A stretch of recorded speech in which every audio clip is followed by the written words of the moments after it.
దర్శనం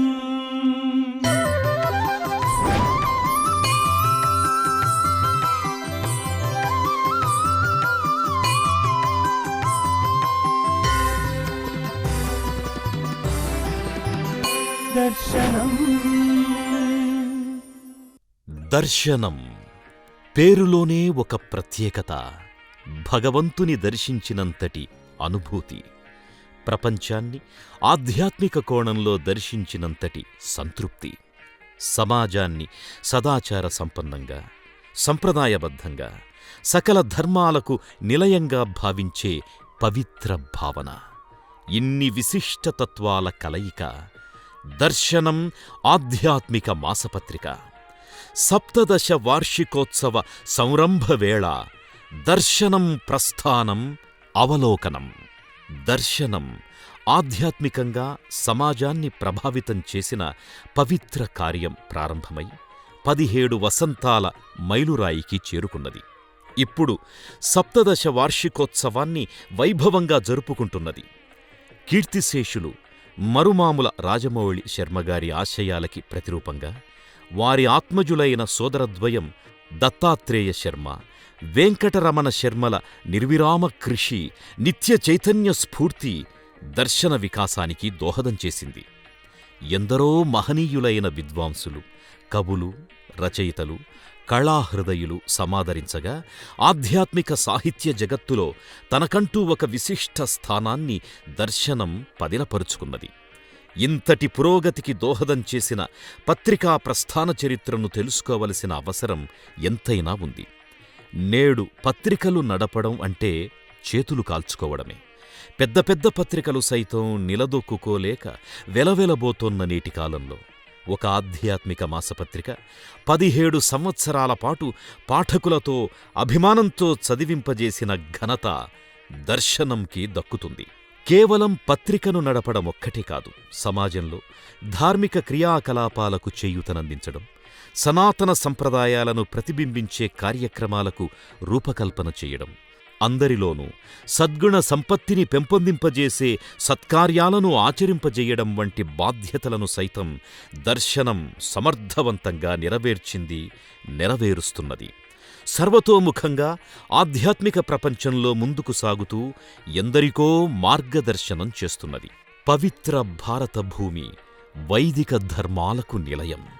వేదోక్త సంస్కృతిని, సంప్రదాయాలను విశ్వవ్యాప్తం చేస్తున్న చతురామ్నాయ పీఠాల జగద్గురువులు, ధర్మాచార్యులు, పీఠాధీశ్వరులు ఈ వేదభూమిలో విరాజిల్లుతున్నారు. ఆ మహాత్ములను గురువందనం పేరుతో పూజించి లోకానికి ఆధ్యాత్మిక సందేశాలనందించి ప్రపంచాన్ని ధర్మమార్గం వైపు నడిపించేందుకు దర్శనం అనేక పర్యాయాలు పూనుకున్నది. శ్రీమద్ శంకర భగవత్పాదులు మొదలుకొని నేటి వరకు జగద్గురు పరంపర సమాజాన్ని పవిత్ర ధర్మమార్గంలో ప్రచోదనం చేస్తున్నది. ఆ గురు పరంపరను ఎప్పటికప్పుడు దర్శించుకుంటూ వారి సందేశ ప్రవాహాలను పవిత్ర గంగాధారల వలె లోకంలో ప్రయాణింపజేసే కర్తవ్యాన్ని దర్శనం తన భుజస్కంధాలకెత్తుకున్నది. పీఠాధిపతుల ధార్మిక క్రియాకలాపాలను సమాజం దగ్గరకు చేర్చి ఆరోగ్యకరమైన వాతావరణాన్ని కల్పించింది. జగద్గురువులను భక్తిశ్రద్ధలతో సత్కరించి ధర్మపథాన్ని దృఢం చేసింది. జగద్గురువుల వలనే ఆధ్యాత్మిక ప్రవక్తలెందరో నేడు సమాజంలో సదాలోచనలను, ప్రేరణలను అందిస్తూ ముందుకు సాగుతున్నారు. వారి సేవలను గుర్తించిన దర్శనం వారికి గురు సత్కారంగా సమ్మానించి ధార్మిక వరేణ్యాది పురస్కారాలను ప్రదానం చేసి వారిలో ధర్మోపదేశ చైతన్యాన్ని రగిలింపజేసింది. అలాంటి ప్రవక్తల జీవన విశేషాలను సమాజానికందించి స్ఫూర్తిని నిలిపింది. ధర్మోపదేశాలు ఒకవైపు సాగుతుంటే వైదిక ధర్మానికి అనుగుణంగా యజ్ఞయాగాది క్రతువులు మరోవైపు సమాజంలో ధర్మనిరతిని నిలుపుతున్నాయి. ఈ సత్యాన్ని గ్రహించిన దర్శనం యాగ నిర్వాహకులైన సోమయాజులను, యజ్ఞ నిర్వాహకులను, నిత్యాగ్నిహోత్రులను సత్కరించి వేదధర్మ వికాసానికి తన వంతు పాత్రను నిర్వహించింది. చిన్న చిన్న యాగాలు మొదలుకొని మహాక్రతువుల వరకు ఎక్కడ ఏ పవిత్ర యజ్ఞం జరిగినా అక్కడ దర్శనం ప్రత్యక్షమై ఆ యాగ విశేషాలను ఎప్పటికప్పుడు పత్రిక ద్వారా సమాజానికి అందించింది. భగవద్గీతలో చెప్పినట్టుగా మానవాళి కామనలను సఫలం చేసే యజ్ఞ కార్యక్రమాలను విరివిగా నిర్వహింపజేస్తూ మానవాళి ఆయురారోగ్య భాగ్యాలను ఆకాంక్షించింది.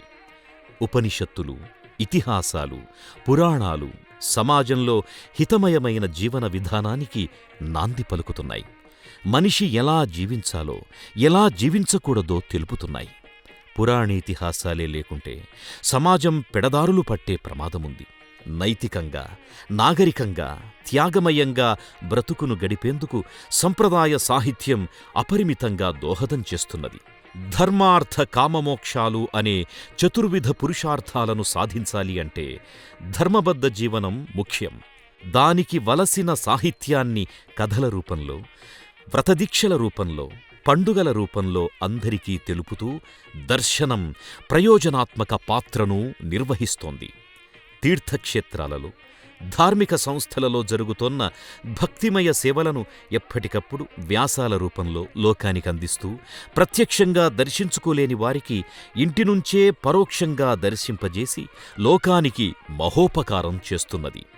సమాజోపయోగమైన జ్యోతిష్య, ధర్మశాస్త్ర, నిత్య, నైమిత్తిక, జపతపో విశేషాలను నిష్ణాతుల ద్వారా అమూల్యాంశాల రూపంలో అందజేస్తున్నది. సమాజంలో ధర్మం నిలవడానికి కారణభూతులవుతోన్న వేద పండితులను, పురోహితులను, సేవాతత్పరులను ప్రోత్సహించే సమాచారాన్ని అందజేస్తోంది. అగచాట్లు పడుతోన్న ధార్మిక సేవాతత్పరులకు చేయూతనందించేందుకు ఎంతగానో కృషి చేస్తున్నది. అవధాన సప్తాహాల నిర్వహణ ద్వారా కవిపండిత లోకానికి దారి చూపింది. అష్టావధానులను, శతావధానులను, సహస్రావధానులను సత్కరించి వారి కృషికి బిరుదులను సమర్పించింది. ఎక్కడ ఏ విద్వత్ సభ జరిగినా అక్కడికి వెళ్లి మహనీయులను యథోచితంగా సత్కరించి తన కర్తవ్యాన్ని చక్కగా నెరవేర్చింది.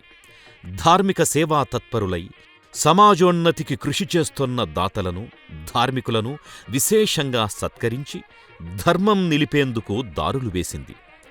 ధర్మానికి ఎక్కడ వ్యతిరేకంగా సంఘటన జరిగినా అక్కడికి వెళ్లి ధర్మవిరోధుల నుంచి కాపాడి ధార్మికులకు అన్ని విధాలా అండగా నిలిచింది.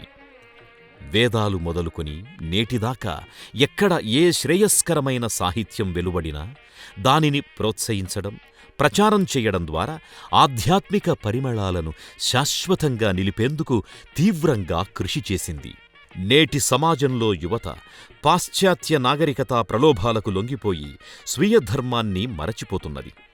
మాతృ సంస్కృతిని, మాతృదేశ వైభవాన్ని విస్మరిస్తున్నది. ఇలాంటి వికృత వాతావరణంలో పవిత్ర నిర్మల గంగా ప్రవాహం వలె ఆధ్యాత్మిక చైతన్యాన్ని రగిలింపజేసి పెడదారులు పడుతోన్న నేటి తరాన్ని రక్షించడం అనే పవిత్ర కార్యంలో దర్శనం అప్రతిహతంగా ముందుకు సాగుతున్నది. ప్రయోజనాపేక్ష లేకుండా నిస్వార్థంగా పనిచేస్తున్నది. ధర్మధేనువు ఏకపాదంతో కుంటుకుంటూ నడుస్తున్న ఈ కలియుగంలో ఆధ్యాత్మిక స్ఫూర్తిని రగిలించడమే లక్ష్యంగా ఆవిర్భవించిన దర్శనం తన 17 ఏళ్ల ప్రస్థానంలో అమూల్య సేవలను అందించింది. ఇంకా ముందు ముందు కూడా అందించడానికి సమధికోత్సాహంతో సాగుతోంది. ఇంతటి సుదీర్ఘ ప్రయాణంతో సమాజంలో ఆరోగ్యకర వాతావరణాన్ని సృష్టించిన దర్శనం ఆధ్యాత్మిక మాసపత్రికను ఎంత అభినందించినా తక్కువే.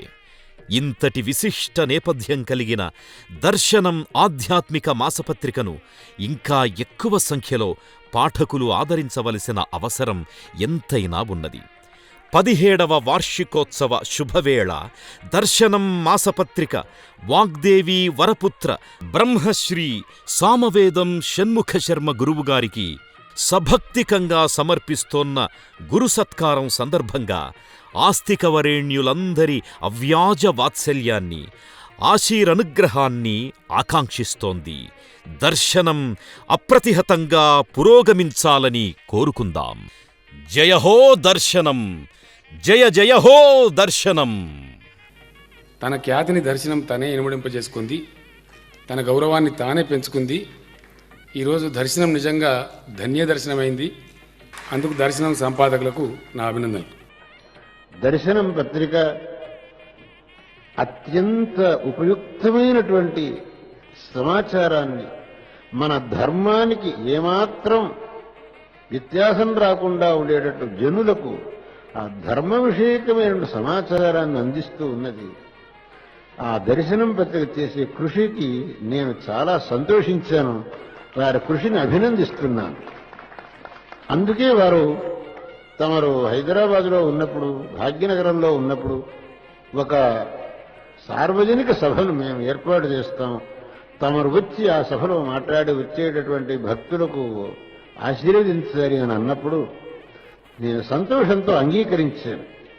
ఎందుకంటే దర్శనం పత్రిక వారు ఈ సభను ఏర్పాటు చేయటంలో కేవలం వారికి ధర్మం మీద ఉండేటటువంటి శ్రద్ధ, శృంగేరి జగద్గురువుల యందు ఉండేటటువంటి శ్రద్ధ,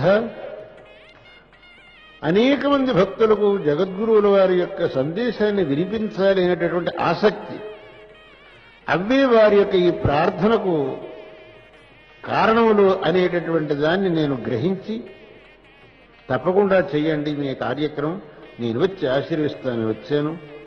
ఇవాళ ఈ కార్యక్రమాన్ని చాలా భవ్యంగా ఏర్పాటు చేశారు. అనేక మంది ఇక్కడికి విచ్చేసి మాకు ఆనందాన్ని కలిగించారు.